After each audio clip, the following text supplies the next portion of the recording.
wachezaji wa kikosi cha Simba wakiwa wanatoka sasa katika dimba la Benjamin Mkapa baada ya kurejesha sare dhidi ya Esperance de Tunis. Unamwona Duchu lakini pia namuona Nabi Kamara, Elie Kibisawala Mpanzu, lakini pia Gwe, miongoni mwa wachezaji ambao wamekuwa na kiwango bora sana katika mchezo huu wa leo.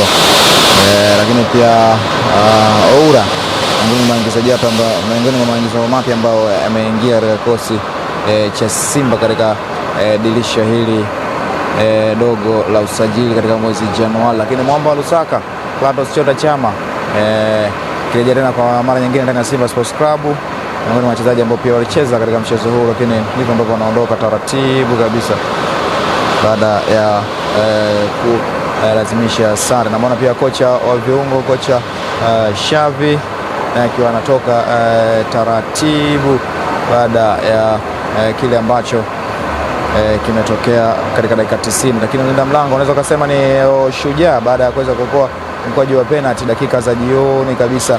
Lakini Steven Baka, mwalimu mkuu wa kikosi cha Simba, naye akiwa anaondoka hapa. Mnyama Simba Sports Club baada ya mchezo huu anakwenda sasa kukutana na Petro kule nchini Angola. Lakini Nangu anatoka akiwa amebebwa,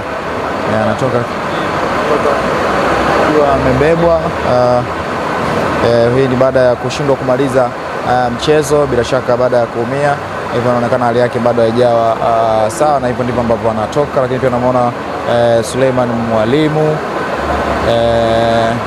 kumbuka Nangu aliumia na akashindwa kuendelea na mchezo huu wa leo, na kama ambavyo unaweza kutazama, hivyo ndivyo ambavyo Simba Sports Club wanaondoka. Lakini